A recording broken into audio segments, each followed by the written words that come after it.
Okay, today's discussion is essentially, it's titled The Scroll of Esther, the Narrative Weapon Against Christian Anti-Semitism. And that is really 100% the case.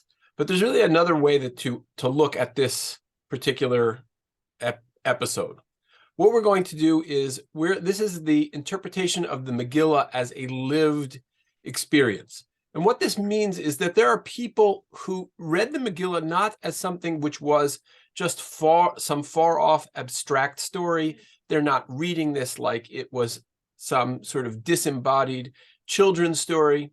They are reading this as this is something that is tangible. It is relevant. It is the story of their lives. That this is really something that is resonant to the very fiber and core of their being.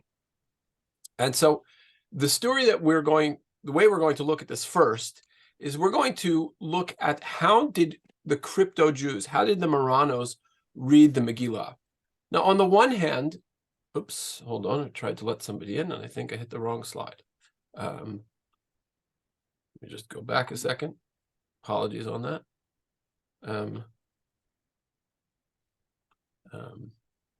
Okay. So just sometimes it's a little difficult to manage letting people in and also doing the slides at the same time. So apologies on that. The one question that we might ask ourselves is, why would we look to the crypto-Jews as a source of inspiration? I mean, really, they're not particularly attached to Jewish tradition in the way that, Rambam, Rashi, the great sages of the Jewish people are. And so we have to sort of ask ourselves, well, what do they do for us? And I think that what we're going to discover is that they help us see a window to the tradition of the Megillah, an authentic reading of the Megillah, but they live it. They live it in a way that we could not possibly understand, on a visceral level, on an experiential level, without their story. So first, let's just talk a little bit about what are the overlaps between Esther and the crypto-Jews. Now, the first is that Esther is herself a crypto-Jew. She's not a Christian crypto-Jew, but she's a Persian crypto-Jew. Mordechai in the Megillah is going to tell Esther, do not tell them your lineage, do not tell them your nation. She lives secretly, right? If you remember at the party with Achashverosh, not the first party, the second party with Achashverosh, she is going to reveal herself, and she's going to say, this man, Haman, is trying to kill me and my people. There's a big reveal, but until that point, she is entirely a crypto-Jew. Even her name, Esther, is a complete, is part of that disguise. Her Hebrew name is Hadassah, but the entire Megillah, she is known as Esther HaMalkah, Esther the queen. And Esther, as my father used to tell me all the time, is not a Jewish name. Esther is a Middle Eastern name referring to a goddess of fertility. And if Esther in Persia was named for a goddess of fertility, then crypto-Jews in Spain are going to be named Christina. And so there's a very strong overlap between the personality, the public personality, with the private identity. Also, that you find that hiding your identity in Christian Spain was required as well because of the limpieza de sangre requirements, that at certain points there were laws that the conversos were not allowed to achieve high office. They were not allowed to have authority over Christians. This is sort of proto-Nazi stuff where it's bloodlines that become important. And Esther is in fact not only hiding her current identity, but also the origins of where she came from. Interestingly, and we'll see more about this a little bit later, women are in fact the heroes of both Megillah and crypto-Judaism in ways that men cannot be. A lot of that has to do with the fact that if you're going to do the whole crypto-Jewish thing, you have to realize that men had a lot of their religion was synagogue-based. It was very public, and so they were poor candidates for leading the charge of secret Judaism. A couple of other things which are are just important in the background. The beginning of the Megillah begins with Achashverosh having a party and summoning his queen Vashti. Vashti, of course, refuses to come, and she challenges his authority, and she challenges the conventions of society and maybe on beauty and authority, and she pays the ultimate price, right? And so conversos know that there is a cautionary tale in Vashti, and they avoid that pathway. And last but not least, the conversos have a dual loyalty. And if you don't think dual loyalty is part of the reading of the Megillah, I got news for you. Fasten your seatbelts. This is from the Talmud. The Talmud in Masechet Megilah, Yud Gimel Amud Bet 13b, it says as follows. The Talmud, by the way, is at this point making an assumption that not all traditions in the Talmud make, but this tradition in the Talmud does make. And that is that Esther was married to Mordechai. Now, you may be scratching your head and saying, wait a minute, I never read that in my Megillah. It doesn't say that explicitly in your Megillah, but it is part of the rabbinic interpretation of the Megillah, that Esther and Mordechai were in fact husband and wife. And so, says the Talmud, Kasher haita ba'amna ito, and she continued as she was brought up with him, as she was formerly with him. Amar Rabba Bar Lima, Mishmei de Rav. Rabba Bar Lima says in the name of his teacher Rav, Shahaita omedet mecheko shel Achashverosh, v'tovelet v'yoshevet becheko shel Mordechai. Esther would get up, she would be in the embrace of Achashverosh, and she would get up out of his lap, she would go to the mikveh in between, and then she'd go sit in the lap of Mordechai, meaning she would sleep with one, and then she would sleep with the other. So someone's asking, but wasn't Mordechai her uncle? Let's leave all of these complications aside. There are scenarios where an uncle, depending on how the relationship exactly works, is allowed to marry his niece. And that's certainly not the simplest understanding of the Megillah. But the point is, why do the rabbis read this into the Megillah? Why do the rabbis need to give me such a graphic image? Why do the rabbis want to tell me that Esther, goes from Achashverosh's bedroom to the mikveh to Mordechai's bedroom? Why do I need that? And the answer is, you need to understand that Esther is playing hard for both sides. She is maintaining a very strong outward identity as a Persian, as the wife and lover of the king, and on the inside, she's a Jew. And this tells you this almost this high tension dual relationship, dual identity of our queen Esther.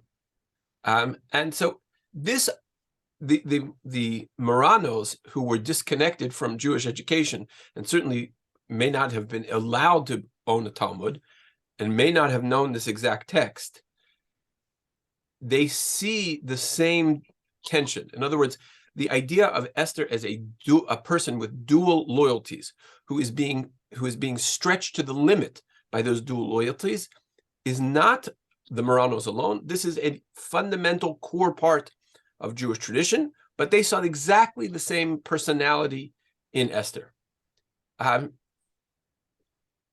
To bring it to the same idea, another piece of Talmud.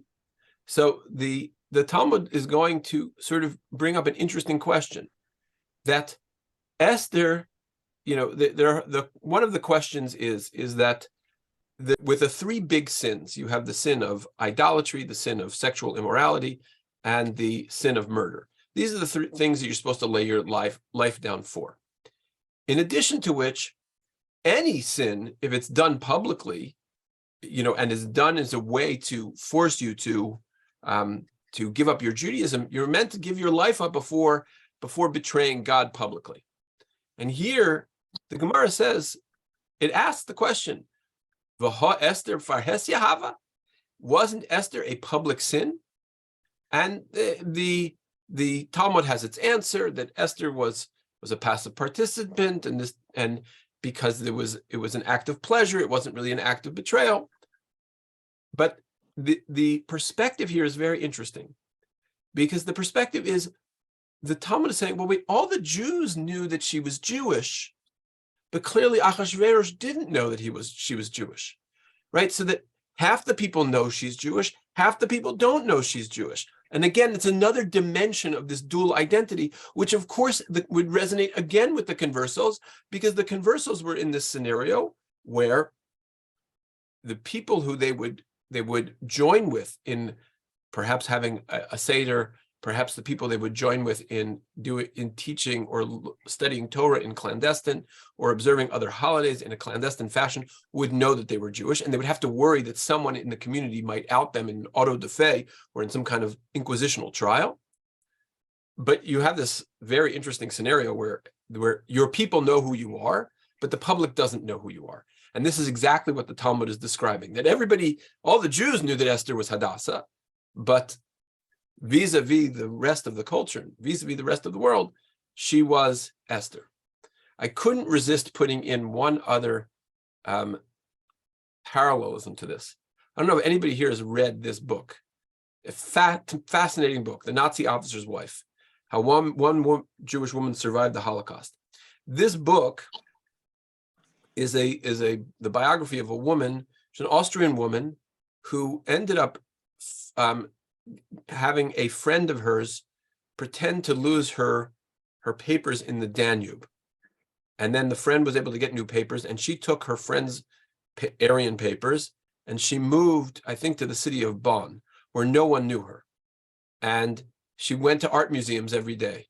And she met this painter. He happened to paint Luftwaffe planes.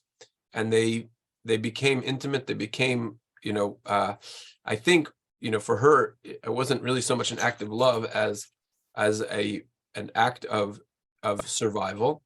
And he ended up knowing that she was Jewish, but the rest of the world saw her as she was married to essentially a soldier in the Luftwaffe, and so she was. And they had a picture of Hitler on the wall, which apparently you needed to do in order to show your credentials. Talk about somebody who had to be, a Jew on the inside and the enemy on the outside. And so these situations obtain from time to time, where Jews have to take on the most ridiculous identities, and they might, under certain circumstances, meet a Jewish woman who knows them, but they have to take on this very strange identity where they're almost the enemy of themselves on the outside. It's just a fascinating moment, and that is, to a certain extent, what Esther is. And without these sort of without looking into these experiences, we might not really see this.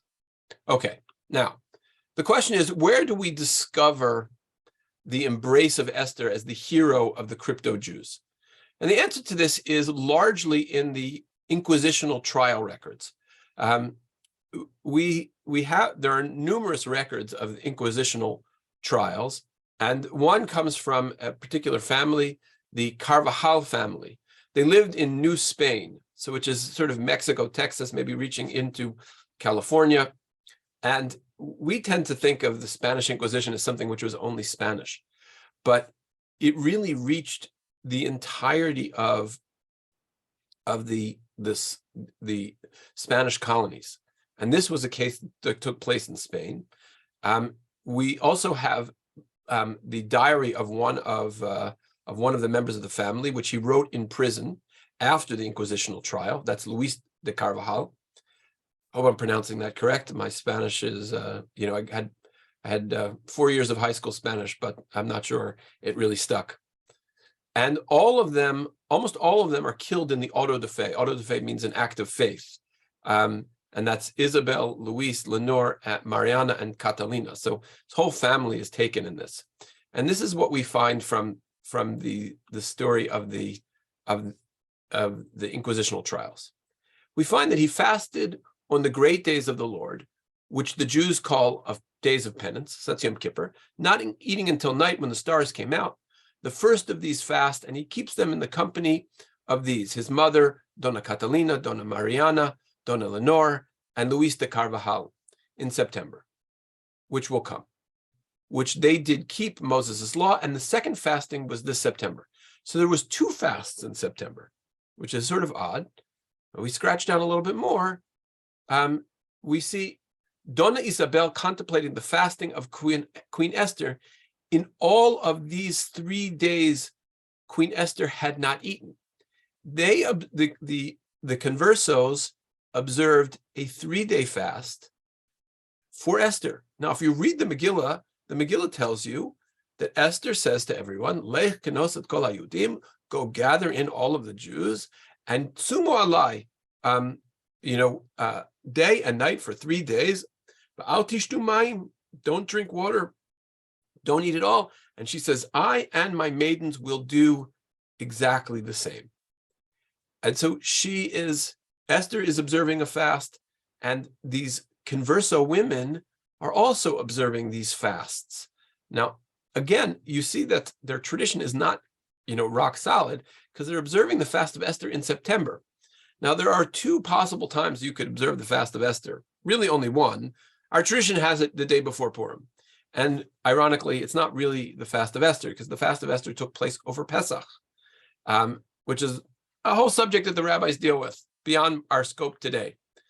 But certainly it wasn't in September. But they conflated it somehow with Yom Kippur.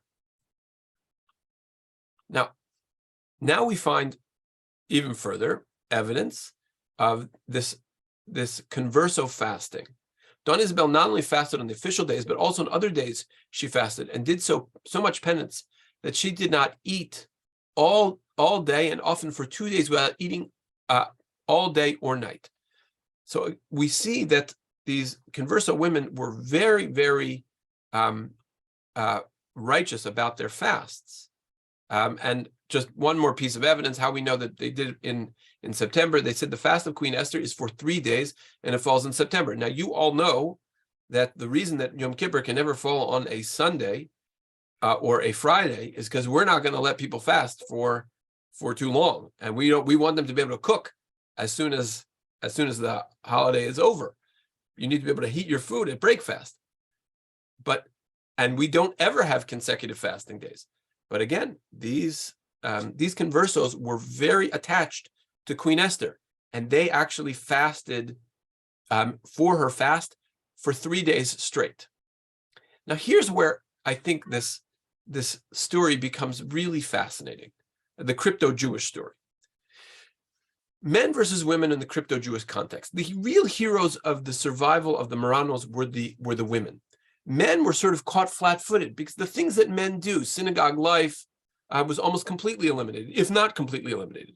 And the active mitzvot, things like tefillin, lulav, sukkah, they were near impossible, right? Those are all sort of men's mitzvot. But women's mitzvot were all home-oriented.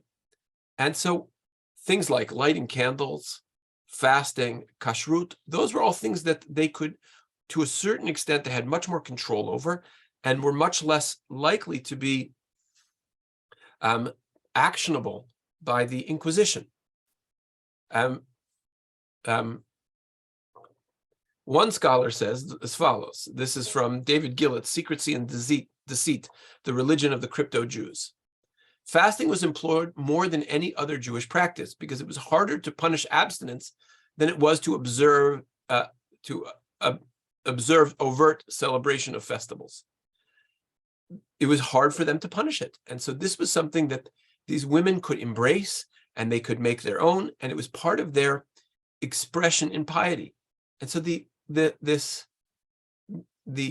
flip side of this is that Purim for crypto-Jews is celebrated more in fasting than in feasting. The piece that I want us to take out of this, though, is that we're talking, when we look at the Carvajals, we're talking about something that's 100 years after the expulsion from Spain. We are looking at a sustained observance of Judaism under the extreme pressure of the Inquisition. And the idea for them was that Esther is this hero, not the way she's the hero for us.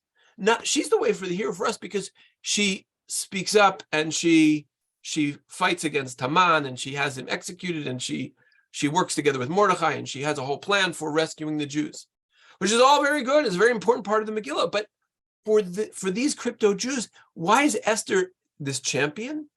Esther is this champion because she manages to preserve her inner Judaism while keeping a seamless facade.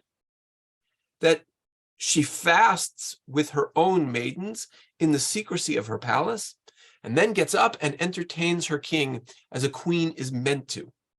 And then she goes and parties with Haman, like she is part of the Persian socialite. This is a sub-story within the story of the Megillah that we free Jews would completely forget. The masks that we wear on Purim, that's just fun. For the crypto Jews, the mask, that is the story. The whole year they're wearing the mask. The whole year they're in disguise. But deep down inside, they have an unshakable Jewish identity. They are always Hadassah and Esther simultaneously. They're always the Jew and the Persian, the Jew and the Christian. And so Esther is their great hero. And I think without the story of the crypto Jews, I mean, maybe other people just get it out of the Talmud. But for me, this is a bolt of lightning that sort of opens up this story in ways that I never thought about. And you see how the power of narrative is enormous, because the story of Esther is not a far-off story for them. The story of Esther is their story. They are her. There's a sort of a verisimilitude, to use a fancy word, about how she and they live together. Just to show you also how this sort of continues to resonate amongst the Jewish community that has endured this Spanish oppression. So the text I'm putting in front of you is written by Rabbi Shlomo Halevi Alkabetz. Rabbi Shlomo Halevi Alkabetz is famous to us because he's the author of Lecha Dodi. But he also puts together another fascinating work, which is called the Manot Halevi. The Manot Halevi is something that he wrote because he couldn't afford to give Mishloach Manot to his father-in-law. And so he wrote for him this very involved and thought-provoking discussion on interpreting every verse of the Megillah. And here is an interesting little section of the Manot Halevi, where he talks about why do they need to fast for 3 days? So the reason they fast for 3 days, according to Rabbi Shlomo Halevi Alkabetz, is because there are 3 sins that they need to atone for: sexual immorality, spilling blood, and idol worship. So what is the spilling of blood? So the spilling of blood is the death of Chatach, the messenger. He's the messenger between Mordechai and Esther, and he sort of disappears in the middle of the story. And what we assume to happen, or what the Talmud reads into that, is that he must have been killed because Haman discovered that he's really the secret messenger of Mordechai. And so that's sin number 1. They have to atone for his death. That's the sin of spilling blood. The second one is eating cuts of pork at the fast of Achashverosh and Haman. If you're going to play the part of a Persian socialite, you're going to have to eat Persian delicacies. And so we're assuming that Esther may have been eating some of the forbidden foods because there was no other way to pretend, right? And eating with the idol worshippers is considered tantamount to idol worship. That when you have a Christmas tree in your house, when you have to do these things to maintain the social etiquette of your foreign culture, then that's tantamount to idol worship. Rabbi Shlomo Halevi Alkabetz can write such an interpretation based on also other rabbis who live in Spain slightly before him, is because that's exactly what they see. They see that there are people who are killed, who are part of the bloodshed that allows them to keep living. That's number 1. Number 2, they see that there are Jews who are going to have to maintain the facade of being these secret Jews. They're going to have to eat non-kosher food, and number 3, and they may even have to forgot the sexual immorality, right? The assumption that Esther is sleeping with the king is the sexual immorality. That's clearly something that's part of it. And also eating with idol worshippers is part of what they do. They have to eat that non-kosher food. Maybe they have to take the wafer that the Catholic Church demands of its parishioners. So the Rabbi Shlomo Levi Alkapetz is able to see the kinds of sins that are happening for crypto Jews in real time, right? And so I don't have to tell you that this is only something we get from a historical study of the crypto Jews. We can take it right out of the writings of one of the most prominent rabbis of the Gerush Sfarad, of the Spanish expulsion. Okay, there's a little comment in the chat. What about sexual immorality only regards Esther? Well, in the story of the Megilah, it may only be Esther who has the sexual immorality. We'll punt that question for the very end, and if it's still not clear. Okay, I'm now going to shift gears, because part of what I want us to understand is how the Purim narrative was a very powerful narrative for the Jews who lived in this oppressive non-Jewish context. And there's a whole other aspect of this, which is actually much more joyous in the end, which is called the second Purim celebrations.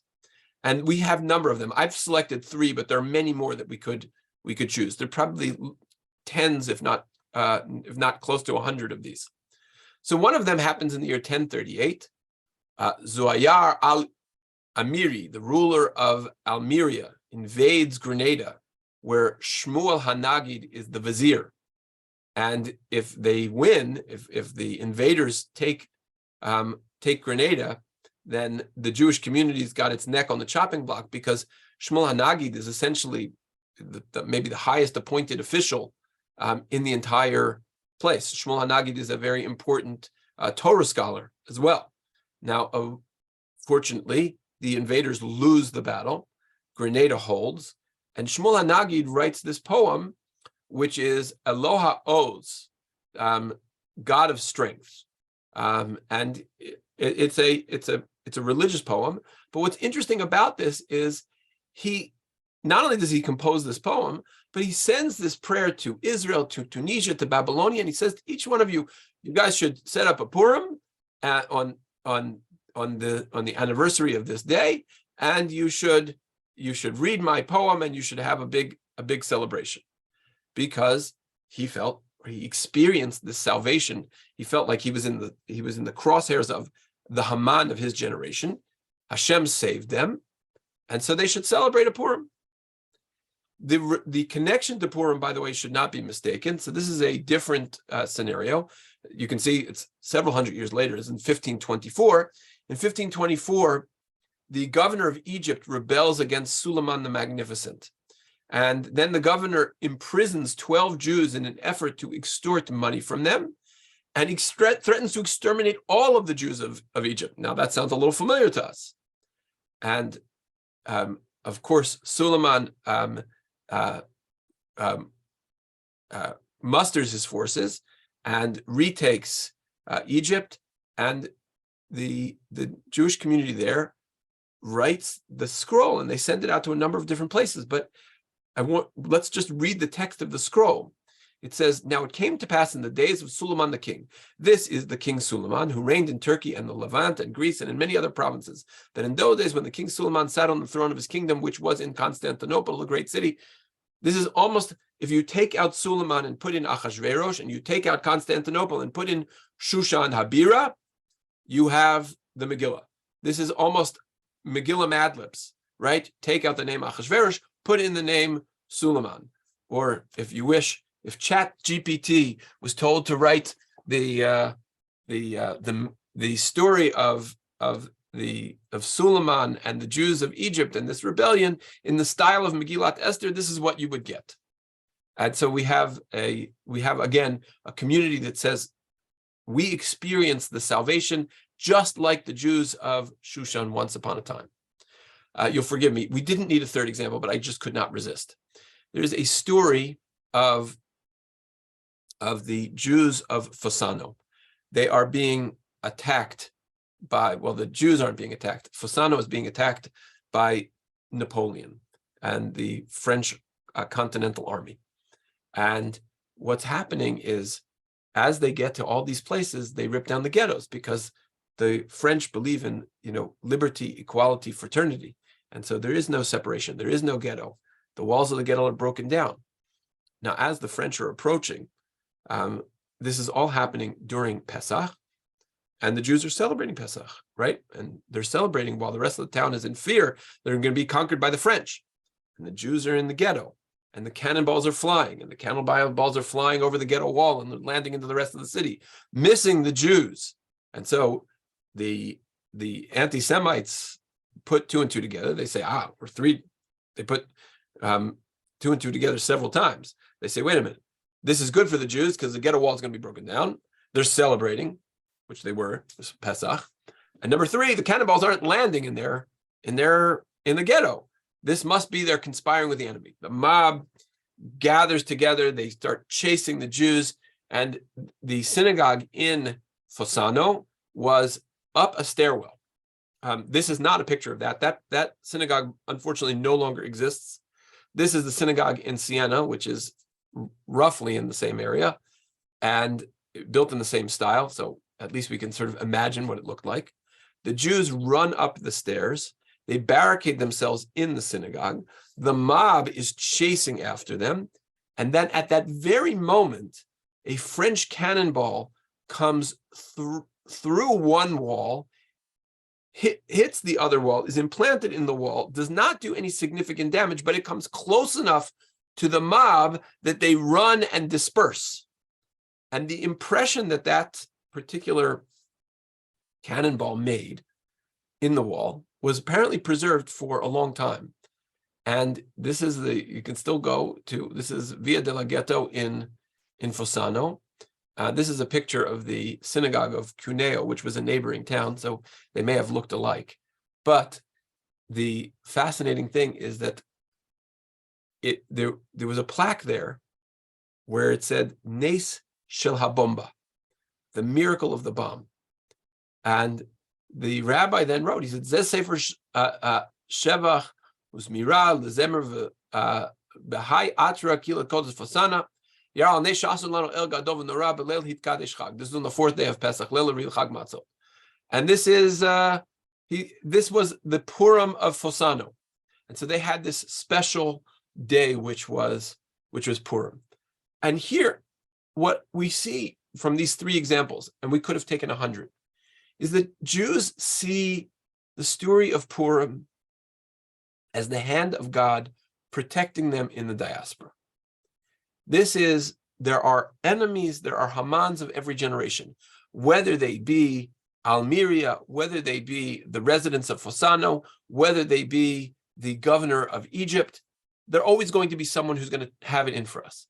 But Hashem protects us, that we will have our Esthers, our Mordechais, our Shmuel Hanagids, our various leaders who will protect us. And we see the guiding hand of Hashem in all of this. And they celebrate these Purims, this Purim Sheni. The last thing I just want to add in this whole picture is that Mordechai and Esther write a book about their experience.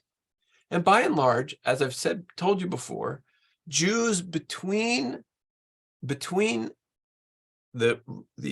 canonization of Tanakh, which happens almost at the same time as the writings of Josephus Flavius, because essentially Josephus and the Mishnah are more or less contemporary. And that's when the Tanakh is canonized. That's when the rabbis select what is in and what is not in the Tanakh, the Hebrew Bible. So for the next 1,000 years, Jews don't write any history. The first history they write are the chronicles of the Hebrew chronicles of the First Crusade. And that happens around the year, 1100, maybe somewhere into the 12th century, 13th century. But there is a flowering of books that take place in the wake of the expulsion from Spain. You have just a couple here. You have the Shevet Yehuda, which is Rabbi Shlomo ibn Virga's treatise on the oppressions of Portugal and Spain. You have Yosef HaKohen, Sifrei Divrei Hayamim L'Malchei Tzarfit L'Malchei Beit Ottoman, right? The kings of France and the Ottoman Empire. And it's basically, it is a discussion of sort of the expulsion of the Jews from the West to the East. You have another two books. You have the Eliyahu Zuta of Elijah Kaspali, which is the history of the Jews under the Ottoman Turks. And you have Shmuel Useke, the consolation for the tribulations of Israel.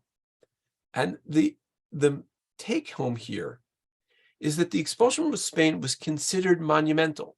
It was greater in scale than any of the other events of anti-Semitism, and it seemed to demand a more profound response. And in the words of the great historian, who really is the one who collected all the information that I have in the sort of second half of this lecture, Yosef Chaim Yerushalmi. So he says that the new Jewish historians, meaning these books that I showed you of the 15th century, and there were more, I just didn't bring them all for you, bestow a new value upon the events that had transpired over the entire course of the Middle Ages. They seem to recognize instinctively that these events too have a meaning for the present and the future, which cannot be grasped merely by focusing attention on ancient times, and that they are worth recalling. And I think in the same way that Mordechai and Esther are saying, these events that happened in Persia, they show the hand of God. They tell that the story of the people of Israel has meaning, and its ups and its downs, its trials and tribulations are going to be part of the necessary narrative ammunition that will sustain future generations in ways that we cannot know today. But that Jewish story, that piece of history, seeing the guiding hand of God, seeing how God stick handles the Jewish people and protects her from their enemies, is itself a sort of a sacred task. And seeing that history again comes alive after the expulsion of the Jews from Spain. And just on my own, you could ask the question, why does the rabbi of a synagogue spend so much time on Jewish history? And the answer for me in our context is, we live in a synagogue where people's pure commitment to mitzvot it could be stronger. But I think our community has a very strong sense of Jewish identity. And I try to use these lectures to lean in on that, to help people scratch that itch, to sort of see the fact that this is a powerful story that has been lived, that has been the foil and the shield of our ancestors, to be able to achieve really remarkable success and longevity. And it's important to kind of crawl into that and understand, and to sort of see, and perhaps to try and live through the imagination what these events and these triumphs and these stories have meant. Because in the pages of the history, I think Esther comes alive in ways that she does not in any other way for me. And I've seen cinematic versions of the Book of Esther, and I find them all flat. But when I hear about crypto Jews fasting for 3 days, sort of mimicking Esther, knowing that she was torn and under enormous tension because of her dual nature, but because Esther did it, they could do it. To me, that makes the Book of Esther come alive. So, okay, that is our sort of that's going to wrap us up for today. I'm going to stop the recording, and then we can do some questions and comments.